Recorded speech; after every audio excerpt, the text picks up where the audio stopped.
नमस्कार, मैं हूं सोमी प्रकाश बबेटा और अभी मैं हूं केलंग वजीर के पुजारी एम.आर. शर्मा जी के साथ, जो कि कुक्ति स्थित केलंग वजीर के मंदिर के कपाट बंद हैं। 13 अप्रैल को खुलने वाले हैं। क्या विधि विधान रहता है और क्यों बंद होते हैं, वो पूरी कहानी आपको एम.आर. शर्मा जी बताएंगे कि जो मान्यता है वो कभी बदलती नहीं है और उन्हें निभाना पड़ता है, तभी सुख शांति रहती है। और अमूमन कई बार ऐसा भी देखा जाता है कि मान्यताओं को लेकर वो हल्के में ले जाता है। जो हल्के में लेते हैं उसकी वजह से कई दिक्कतें भी आती है, प्राकृतिक आपदा भी आती है। पता चल जाता है जब कपाट खुलते हैं, क्योंकि वहाँ पर कुछ चीज़ रखी जाती है। हम सिलसिलेवार आपको बताएंगे, बने रहे हमारे साथ। पहले तो स्वागत है जी आपका। धन्यवाद बेटा जी। जो कपाट है सर, इसको लेकर काफी प्रचलित रहस्य हैं कि पहले हम यहीं से शुरुआत करते हैं कि कपाट बंद क्यों होते हैं। सबसे पहले तो मैं कुछ बोलने से पहले मैं अपने कुल देव स्वामी कार्तिक जी का आह्वान करूंगा। ओम कार्तिकाय विद्महे बल्लीनाथाय धीमहि तनोस्कंधा प्रचोदयात्। तो कार्तिक स्वामी मंदिर कुक्ति हमारे उत्तरी भारत में जो नॉर्थ इंडिया है उसमें एकमात्र ऐसा मंदिर है जिसकी बहुत बड़ी प्राचीन जो परंपरा है, उस परंपरा के अनुसार, जो सदियों से आ रही परंपरा, उस परंपरा के अनुसार इस मंदिर के कपाट हर वर्ष एक निश्चित समय होता है जिसको हम देसी महीने में 15 उस दिन ये बंद होता है कपाट। और उसके बाद लगभग 134 दिन बंद रहने के बाद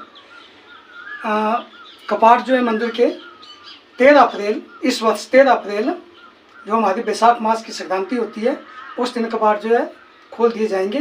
और कपाट बंद होने का जो दौरान जितने भी हमारे पहाड़ी क्षेत्र में देवताएं हैं, वो सभी देवता अपने स्वर्ग लोक में जाके तपस्या करते हैं, अपने अपने राज्यों की तपस्या करते हैं, अपनी शक्ति को जो है पुनः बढ़ाने के लिए वो स्वर्ग लोक में रहते हैं।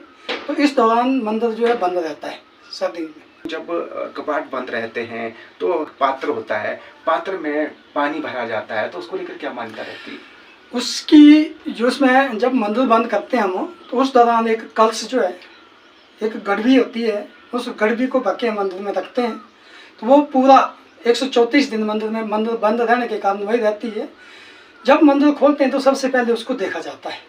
उसके देखने के कारण ये है कि वो हमारा पूरे साल का, जो हमारा इलाका है, उस इलाके के पूरे साल की जो है वो व्यवस्था बताता है कि अगर वो गड़वी यथावत ज्यों त्यों भरी हो तो उस वर्ष पूरा साल जो है वो हरियाली भरपूर फसल होती है, लोगों में सुख शांति आती है। अगर थोड़ा सा भी कम हो या उसमें कमी पाई जाती है तो उस आधार पे उस वर्ष जो है सूखा पड़ सकता है, अनकाल पड़ सकता है। कई बार फसल जो है वो ठीक नहीं होती है। कई बार ऐसा होता है कि देखने में आया है, वो बड़ा कम ऐसे देखने में आता है, पर कभी हो जाता है कि वो पानी जो है वो गड़वी से बाहर भी पड़ा होता है। तो उस वक्त ये स्थिति आती है कि पानी तो अंदर तो भरा, लेकिन वो बाहर जल के बाहर आया। तो उस वर्ष जो है उस मतलब भारी बारिश होती है, बाढ़ वगैरह आने की ज़्यादा संभावना रहती है। और ये जो परंपरा सदियों से मतलब अथेंटिक है, ऐसा होता है, ये मतलब बिल्कुल सामने पाया जाता है। मंदिर के कपाट जो बंद होते हैं तो उस वक्त कहा जाता है कि मंदिर में कोई प्रवेश नहीं कर सकता है, तो इसको लेकर भी थोड़ा सा बात कहें। जब मंदिर के कपाट बंद होते हैं तो जिसे हम स्थानीय भाषा में कहते हैं कि अंधरोल पड़ गया है, अंधरोल के दौरान वो जो मंदिर में जाना बिल्कुल निषेध होता है, क्योंकि देवता जो उस वक्त वहाँ नहीं होते हैं। देवता जो अपने, मैंने पहले बताया आपको कि देवता स्वर्ग लोक में चले जाते हैं, और पीछे जो होते हैं उनके गण वगैरह जो होते हैं, तो गण वगैरह जो उनकी उस मंदिर की जो रक्षा करते हैं, तो वो अंदर प्रवेश नहीं करने देते हैं किसी को। तो वहाँ पे जो कोई भी घटना जो घटित हो सकती है। तो एक बार बहुत पहले किसी महात्मा ने भी अंदरोल के दौरान वहाँ पे रहने की जोखिम उठाया था, और मालिक की कृपा से उस महात्मा जो था वो जब गर्मी में जब लोग गए, जब मंदिर खोलने से पहले, तो उनकी डेड बॉडी पाई गई थी वहाँ पे। वो धर्मशाला में थी, पूरी धर्मशाला जो थी उड़ के नीचे कम से कम 200 मीटर नीचे चली गई थी, बाकी कुछ नहीं हुआ। तो छत निकल गई तो महात्मा जो नीचे वहाँ पे मरे हुए पाए गए थे। मतलब विधि विधान है और विधि विधान के साथ चलना पड़ता है। अगर परंपरा को तोड़ेंगे तो कुछ भी ऐसी घटित हो सकता है जिसकी अपेक्षा नहीं की जा सकती है। और बड़ी बात सर, मैं ये भी देखता हूँ कि जब कपाट बंद होते हैं तब भी बहुत सारे लोग आते हैं जो केलंग वजीर के भक्त हैं, और जब खुलते हैं तब भी बहुत सारे, क्या भाव रहता होगा सर उस टाइम? लोगों के मन में श्रद्धा है, उस प्रभु के प्रति प्रेम है, उसके प्रति विश्वास है, लोगों की कामना पूरी होती है, जो मनोकामना अपनी इच्छा लेके जाता है उनकी बहुत सी मनोकामना जो है वो पूर्ण होती है। तो उसी श्रद्धा भाव को लेकर और लोगों का कुलदेव होने के कारण लोगों में इसमें बहुत ज़्यादा लोगों की जो है वो श्रद्धा उसमें। मान्यता ये भी रहती है कि एक इसका लिबास रहता है लाल पट का सर। ये हमारे जो स्थानीय देव हैं, जो हमारी गद्दी परंपरा के अनुसार है, तो इसमें कार्तिक स्वामी जो जिसको हम केलंग वजीर कहते हैं, इनका एक लिबास है जो कि एक डिफाइंड किसी हर एक आदमी के लिए नहीं होता हो। जिसको कार्तिक स्वामी का जो आशीर्वाद प्राप्त होता है, आशीर्वाद, वही इसको पहनता है, जिसमें एक लाल रंग का टोपी होती है और लाल रंग की नरवार होती है, जिसे हमारी स्थानीय भाषा में कहते हैं कि लान लगाना है। तो परिवार के कभी ज्येष्ठ पुत्र को लगता है, कभी सबको लगता है, लेकिन ये हमारे गद्दी समाज में जितने भी ब्रह्मोत्सव से संबंधित है लगभग सबके लिए जो है वो लगता है। जिसका जिक्र करते थे, लाल लगाना एक मतलब एक पोशाक टाइप की होती है और जिसको हुक्म की बात होती है, जिसका आह्वान किया जाता है सही तरीके से, और उसकी ऐसे कोई डाल नहीं सकता है। अगर आह्वान होगा या उसकी विधि विधान रहता है वही डाल सकता है, तभी वो उस मंदिर में प्रवेश कर सकता है जहाँ पर वो उनका वास है। प्राकृतिक सौंदर्य है और पहाड़ों के बीच में वो मंदिर है, तो उसको लेकर एक रहस्य भी रहता है। थोड़ा सा आप बताएंगे तो बेहतर। रहस्य वैसे तो एक बड़ी पुरानी एक दंत कथा है, पर वो ऑथेंटिक नहीं है दंत कथा। जो मैं थोड़ा सा बताऊं कि कार्तिक स्वामी जब कैलाश पर्वत जिन्होंने छोड़ा था, कैलाश पर्वत, तो उस वक्त क्या हुआ था कि जब कार्तिक स्वामी और गणेश, कार्तिक स्वामी की उत्पत्ति के बाद जैसे गणेश और कार्तिक स्वामी जी थे वो कैलाश पर्वत में रहते थे, तो वो मतलब इतनी जल्दी से बढ़ रहे थे कि भगवान शिव जी और माता पार्वती को चिंता हो गई कि हमारे बालक तो दोनों जवान हो रहे हैं, अब क्यों ना इनकी शादी करवा दी जाए। तो शादी का जब प्रश्न आया तो कार्तिक स्वामी बोलते पहले मैंने करनी शादी, गणेश जी बोलते पहले मैंने करनी शादी। तो दोनों में अंतर्द्वंद जो था पहले शादी को लेकर चल पड़ा। तो भगवान शंकर ने सोचा कि क्यों ना इनकी परीक्षा ली जाए। तो परीक्षा के लिए उन्होंने एक नियम कर दिया कि जो मेरा पुत्र सबसे पहले ब्रह्मांड का सृष्टि की परिक्रमा करके आएगा उसकी जो है शादी पहले करवा दी जाएगी। कार्तिक स्वामी जो थे जब से पैदा हुए थे तो उनका एक पैदा होने का एक ही मात्र कारण था कि उन्होंने तारकासुर का वध करना था। तारकासुर का वध सिवाय कार्तिक स्वामी के कोई नहीं कर सकता था। तो जब वो वध के लिए गए थे तो उस वक्त उनको मयूर बाण जो था, मोर जो था, बाण के रूप में भगवान विष्णु द्वारा दिया गया था। तो कार्तिक स्वामी का बाण तो मोर, गणेश भगवान का बाण मूषक। कार्तिक स्वामी मोर पे चढ़े और चले गए परिक्रमा करने के लिए।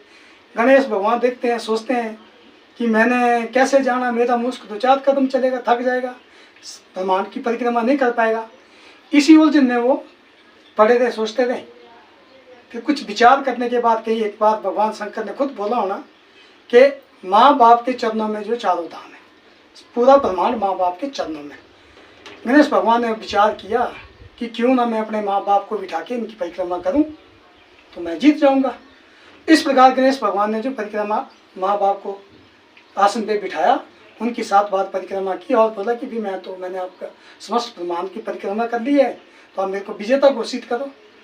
तो शिव जी भगवान ने माता पार्वती के कहने से उनको विजेता घोषित कर दिया।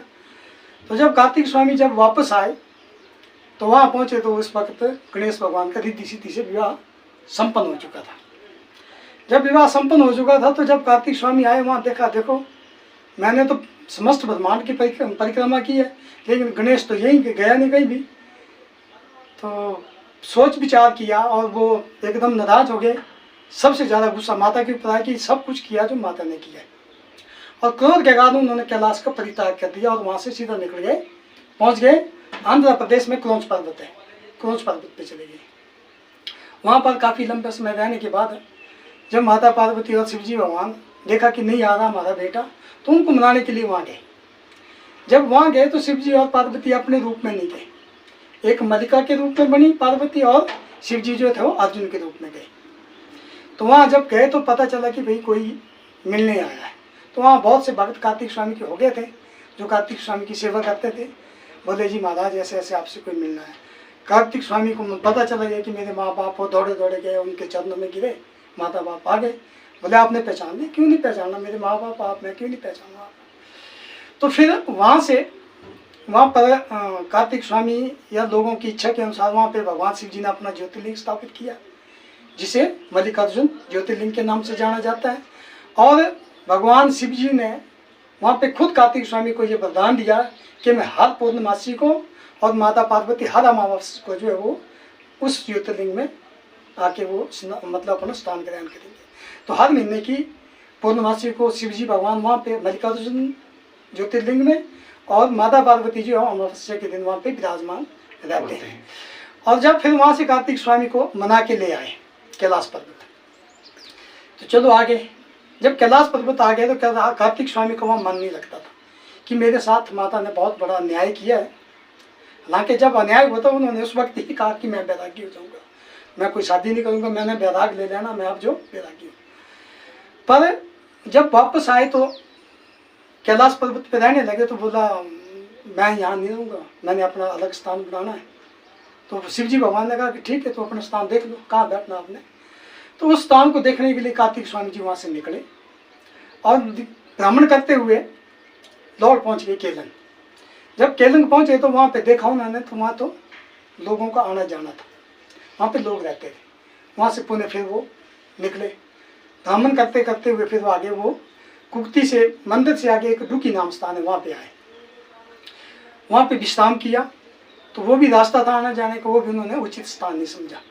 उसके बाद वहाँ से निकलने का उनके पास मोर था, मोर की सवारी थी, मोर की सवारी पे ही वो आते थे। निकले तो ऊपर जो मंदिर से ऊपर लगभग 6 किलोमीटर ऊपर एक स्थान है, बहुत ही रमणीक स्थान है, जिसके आज हमारी स्थानीय भाषा में शिव बिहारी बोलते हैं, लेकिन उसको शिवू बिहारी के नाम से आजकल जाना जाता है। उस स्थान पर भगवान ने अपने आप को अच्छा लगा उन पे, क्योंकि वो रमणीक स्थान था, बिल्कुल मैदान जैसा है, वहाँ पे अपना स्थान बना लिया। जब वहाँ पे रहने लगे, अपना स्थान बना लिया, तो काफ़ी लंबा समय हो गया वहाँ पे रहते हुए। भक्तजन श्रद्धालु चलते थे, वहाँ पे आते थे, लोग चलते थे। तो जब चलते चलते लोग क्या था कि वहाँ पे उतनी दूर चढ़ाई पे सिर्फ जवान, चाहे औरत हो चाहे पुरुष, वही पहुँच सकता था, लेकिन बूढ़े बुजुर्ग और बच्चे वहाँ नहीं पहुँच सकते थे। तो उनकी इच्छा के लिए लोगों ने कि मालिक आपके पास जवान तो आ जाते हैं, लेकिन हम बूढ़े और बच्चे कैसे आएंगे, तो आप कृपया थोड़ा सा नीचे आने की कष्ट करें, अगर आप नीचे आएंगे तो हम सब लोग आ सकते हैं। तो हमारे स्थानीय भाषा में कहते हैं कि एक जो चेला, जो कार्तिक स्वामी का चेला, उनको मतलब धूप धाप डाल के जब कमाया गया, तो उन्होंने अपनी पूछ में दी कि भाई मेरा यहाँ से एक बर्तन है, जिसको बाणा बोलते, बजाने के बाद यंत्र होता है, पूजा के दौरान जो बजाया जाता है, मेरे बाणे को यहाँ से गिराओ, जहाँ मेरा बाणा पड़ेगा वहाँ पे मेरा मंदिर स्थापना करनी। तो जब वो बाणा वहाँ से नीचे गिराया गया, तो जो आज जहाँ पे मंदिर बना है उस जगह वो बाणा आके गिरा। पहले उस मंदिर की जगह कोई पानी नहीं होता था, कोई कुछ नहीं था। जब वो बाणा गिरा तो जब ऊपर से सभी लोग आए तो वहाँ देखा तो बाणा गिरा है। तो वहाँ सब लोगों ने मिलके एक छोटा सा, हम स्थानीय उसमें अपने लोकल लैंग्वेज में कहते हैं कि एक थड़ा बना दिया। थड़ा जब बना दिया तो शाम को थड़ा बना दिया, सुबह जब आए तो, और लोग शाम को घर चले जाते हैं कुर्ती गाँव, सुबह जब आए तो उस थड़े के ऊपर एक मूर्ति जो पत्थर की आज भी है वो विराजमान थी, जिसको हम मतलब आप रूप भी कहते हैं, जो अपने आप वहाँ पे प्रकट हुई थी, स्वरूप, अपना आप रूप, उसका स्वरूप जो आप रूप भी इसको बोलते हैं। तो स्वयं प्रकट मूर्ति आज भी वहाँ पे मंदिर में विराजमान है, जो मंदिर के बिल्कुल मध्य में रखी गई है, तो वो आज भी विराजमान है। तो वहाँ पे लोगों की जितने भी लोग आते हैं, जितने भी श्रद्धालु आते हैं, उसके बाद मंदिर तो गल्प होता गया, लेकिन जो श्रद्धालु जितने भी मंदिर में आते हैं, हर एक व्यक्ति की जो इच्छा जो है, मनोकामना पूर्ण होती है। कोई भी ऐसा व्यक्ति नहीं है, कोई भी ऐसा कार्तिक स्वामी का श्रद्धालु नहीं है जो वहाँ से दुखी होकर गया हो कि खाली हाथ आके, हर एक व्यक्ति की मनोकामना जो है पूर्ण होती है। अच्छा, जैसे कि आपने ये कहा कि जो मूर्ति है वो स्वयंभू प्रकट मूर्ति है और किसी ने बनाया नहीं है, मानव निर्मित नहीं है, वो स्वयंभू कार्तिक वहाँ पर विराजमान है। अच्छा, कुछ और भी, और मुझे लगता है कि जो लोग सुन रहे हैं उनको ये लगना चाहिए कि हम जो बैठे पुजारी, आप रहस्य से जुड़े होते हैं, कुछ ऐसे लोग भी आते होंगे, बड़े रोते रोते आते भी देखे मैंने, कई बड़े बड़े रोते हैं, जब वो मंदिर में प्रवेश करते तो रोते रहते हैं, लेकिन कई बार वो क्या चीज़ रहती होगी सर? ऐसा है, इसको बोलते हैं देवकोप। कई बार जो होता है, भगवान जो है, कोई भी देवता वो नाराज हो जाता है कई बार मनुष्य से गलतियाँ हो जाती है, तो उस गलतियों के कारण उस व्यक्ति विशेष को दंड मिलता है। आपने तो बहुत कम देखा, लेकिन हमने तो इतना पाया कि लोगों को रस्सी से बांध के लाया गया, रस्सी से बांध के लाया गया। जब मंदिर का गेट उन्होंने अपना दीवार अंदर किया तो रस्सी खोल दी गई, और उसके बाद वो एक साधारण आदमी, आम आदमी की तरह वापस आए। अपने आप भगवान जो है उनकी जो है इलाज अपने आप कर देते हैं। तो मान्यता के अनुसार तो हर चीज़ है आजकल।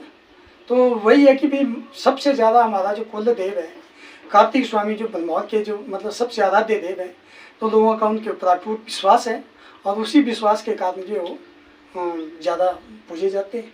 और एक छोटी सी बात मैं और क्या दूँ, एक बहुत सी चीज़ हमें सुनने में आती है, और कई लोग बोलते हैं कि गाना भी लगाया और दंत कथा है कि भेडलू आदे सिंगा के लौड़ाते चली आया। आप ये बड़ा हास्यास्पद मेरे को लगता है कि जिस देवता के पास अपना वाहन मोर हो, जिसको स्वयं विष्णु भगवान ने मोर बांध दिया हो, तो वो भेडलू के सिंगों के ऊपर क्यों आएगा।